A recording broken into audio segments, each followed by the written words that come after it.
할렐루야. 이 새벽에 하나님의 말씀을 사모함으로 나오신 우리 모든 성도님들을 축복하고 환영합니다. 오늘 우리에게 주신 하나님의 말씀은 사무엘하 12장 1절부터 14절까지입니다. 제가 말씀을 봉독합니다. 여호와께서 나단을 다윗에게 보내시니 그가 다윗에게 가서 그에게 이르되 한 성읍에 두 사람이 있는데 한 사람은 부하고 한 사람은 가난하니 그 부한 사람은 양과 소가 심히 많으나 가난한 사람은 아무것도 없고 자기가 사서 기르는 작은 암양 새끼 한 마리 뿐이라. 그 암양 새끼는 그와 그의 자식과 함께 자라며 그가 먹는 것을 먹으며 그의 잔으로 마시며 그의 품에 누움으로 그에게는 딸처럼 되었거늘 어떤 행인이 그 부자에게 오매 부자가 자기에게 온 행인을 위하여 자기의 양과 소를 아껴 잡지 아니하고 가난한 사람의 양새끼를 빼앗아다가 자기에게 온 사람을 위하여 잡았나이다 하니 다윗이 그 사람으로 말미암아 노하여 나단에게 이르되 여호와의 살아계심을 두고 맹세하노니 이 일을 행한 그 사람은 마땅히 죽을 자라. 그가 불쌍히 여기지 아니하고 이런 일을 행하였으니 그 양새끼를 4배나 갚아 주어야 하리라 한지라. 나단이 다윗에게 이르되 당신이 그 사람이라. 이스라엘의 하나님 여호와께서 이와 같이 이르시기를 내가 너를 이스라엘 왕으로 기름 붓기 위하여 너를 사울의 손에서 구원하고 내 주인의 집을 내게 주고 내 주인의 아내들을 내 품에 두고 이스라엘과 유다 족속을 내게 맡겼느니라. 만일 그것이 부족하였을 것 같으면 내가 내게 이것저것을 더 주었으리라. 그러한데 어찌하여 내가 여호와의 말씀을 업신여기고 나 보기에 악을 행하였느냐. 내가 칼로 햇사람 우리아를 치되 암몬 자손의 칼로 죽이고 그의 아내를 빼앗아 내 아내로 삼았도다. 이제 내가 나를 업신여기고 햇사람 우리아의 아내를 빼앗아 내 아내로 삼았은즉 칼이 내 집에서 영원토록 떠나지 아니하리라 하셨고 여호와께서 또 이와 같이 이르시기를 보라 내가 너와 내 집에 재앙을 일으키고 내가 내 눈앞에서 내 아내를 빼앗아 내 이웃들에게 주리니 그 사람들이 내 아내들과 더불어 백주에 동침하리라.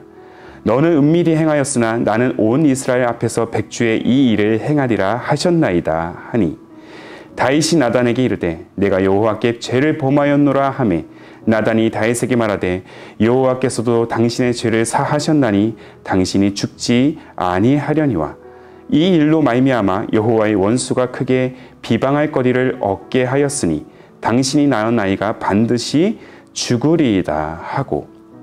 아멘.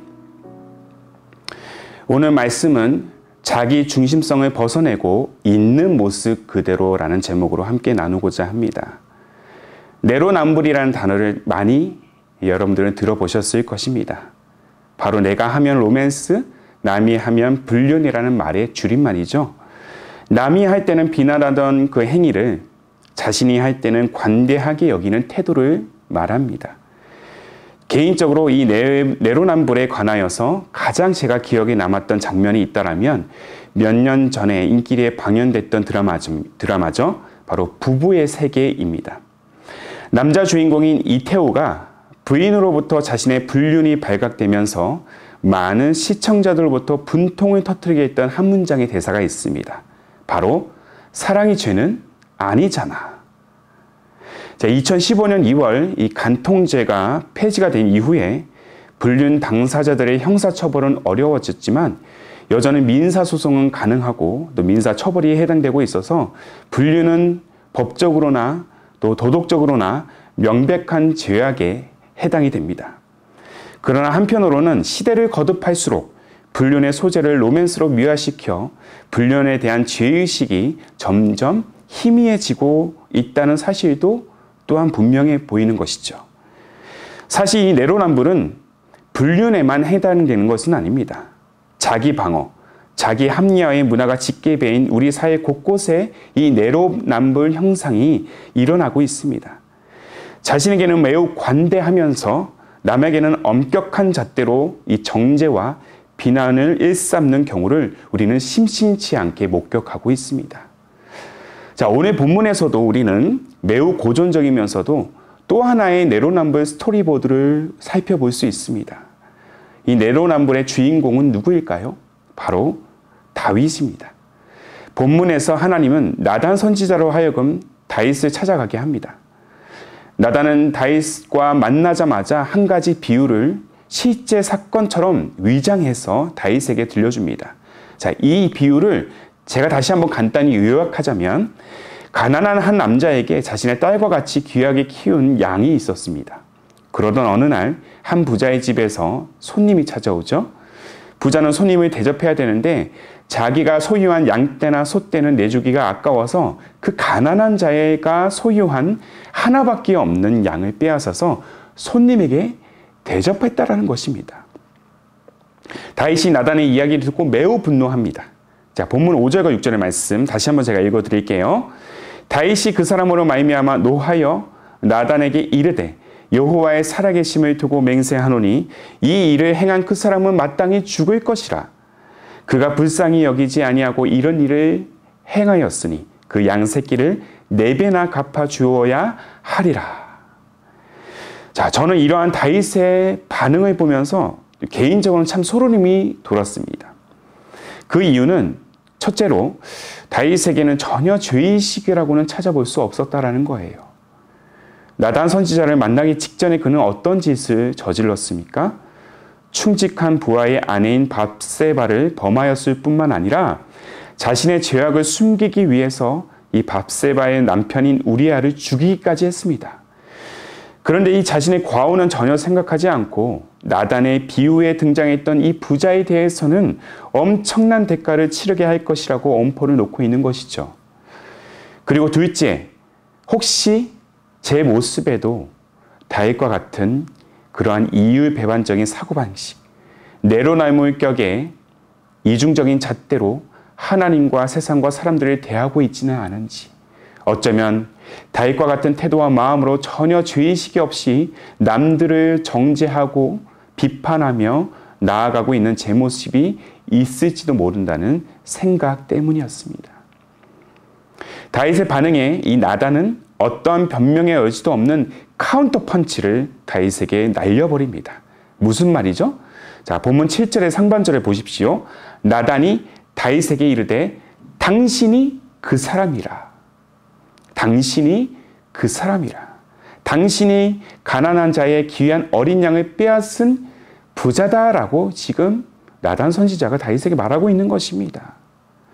그리고 나단은 하나님의 말씀을 통해서 다윗에게 이렇게 계속해서 대언하기 시작합니다. 책망의 메시지를 대언하기 시작하죠.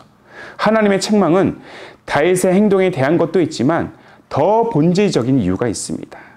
바로 9절의 말씀에 기록된 바와 같이 하나님의 말씀을 업신여긴 다윗의 마음과 태도라는 것이죠. 하나님의 말씀을 업신여겼다는 것은 하나님의 권위보다 자신의 권위를 앞세웠다라는 것입니다. 그래서 그는 아무렇지도 않게 우리아를 전장에 내보내 죽게 할 수 있었던 거예요. 하나님의 기준이 아니라 자신이 기준이 되자 악을 악으로 여기지 않는 단계까지 나아가게 된 것입니다.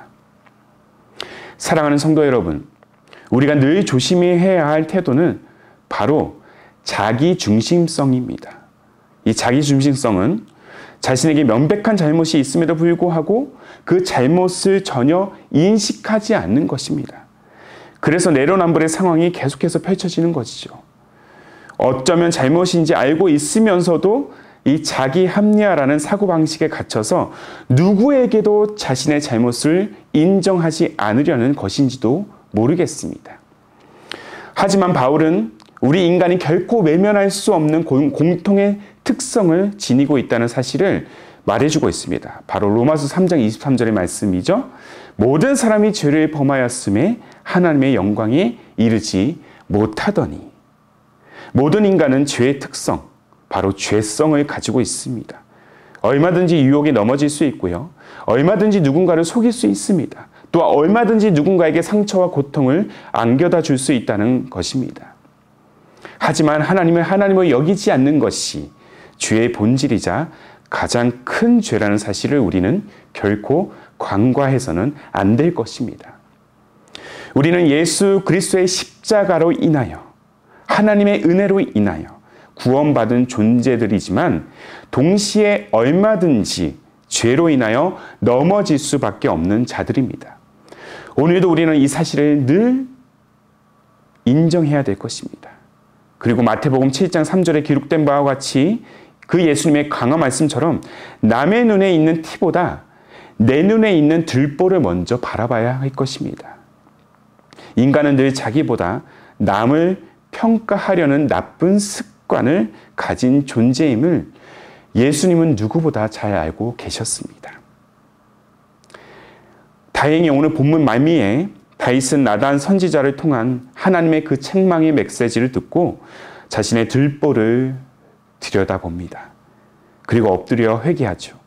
시편 51편에 기록된 것처럼 자신에게 하나님을 향한 정직한 마음을 회복하게 해달라고 그는 간구하고 있습니다. 정직한 영혼은 거짓과 탐욕으로 둘러싼 이 자기 중심성을 벗어내고 하나님께 나의 연약함을 있는 그대로 보여드리는 것입니다. 사랑하는 우리 기쁨이 되는 교회 성도 여러분, 우리도 우리의 연약함을, 우리의 죄악됨을 있는 모습 그대로 하나님께 드리는 삶이 되기를 소망합니다. 정직한 회개가 우리 영혼을 회복시키는 지름길이 됩니다. 다시 한번 말씀드릴게요. 정직한 회개가 우리 영혼을 회복시키는 지름길이 된다라는 사실을 늘 기억하시기를 바랍니다. 그리고 내로남불의 근간이 되는 이 자기 중심성, 또한 자기 중심적인 신앙을 우리가 내려놓고 하나님 중심, 하나님의 말씀을 따르는 삶이 되시기를 바랍니다. 매 순간 하나님 앞에 있는 것처럼 코란도의 삶을 추구할 때 우리 모두는 죄와 유혹을 온전히 분별할 수 있고 그렇게 거룩한 자로 승리의 삶으로 나아가게 될 것입니다. 오늘도 말씀 안에서 그 거룩한 자로 세워지고 거룩한 말씀을 따라 거룩한 삶으로 나아가는 우리 모두가 되기를 주님의 이름으로 축복합니다. 함께 기도하겠습니다. 우리 인생의 참 주인이 되시는 하나님 아버지, 오늘 말씀을 통하여서 우리는 예수 그리스도의 십자가로 인하여 하나님의 은혜로 인하여 구원받은 존재들이지만 동시에 얼마든지 죄로 인하여 넘어질 수밖에 없는 자들임을 다시 한번 고백합니다. 늘 주님보다 내 자신을 앞세웠던, 내 자신이 중심이 되었던 그릇된 마음을 주님 앞에 회개하오니 우리를 용서하여 주옵소서. 무엇보다 다른 영혼에 있는 티를 먼저 보기보다 내 눈에 있는 들보를 먼저 보게 하여 주시고 우리 영혼이 나는 아니라는 생각과 자기 중심적인 신앙에서 벗어나 작은 유혹에도 넘어질 수밖에 없는 연약한 존재, 죄성을 가진 존재라는 사실을 자각하는 우리 모습이 되게 하여 주옵소서. 늘 코람되어 하나님 앞에서 정직한 영혼이 되기를 원합니다. 하나님의 말씀에 비추어 우리 내면에 깊숙이 스며들고 있는 그 죄악들에 대하여 정직한 마음으로 직면하게 하여 주시고 날마다 그리스도의 보혈을 의지함으로 정결한 마음, 정결한 삶을 강구하는 오늘 우리의 기도가 되게 하여 주옵소서. 정직한 자에게, 회개하는 자에게 회복의 은혜를 주시는 하나님을 온전히 찬양하오며 우리 주님 예수님의 이름으로 기도하옵나이다. 아멘. 오늘도 주시는 말씀을 따라서 두 가지의 기도 제목을 붙들고 함께 기도하기를 원합니다.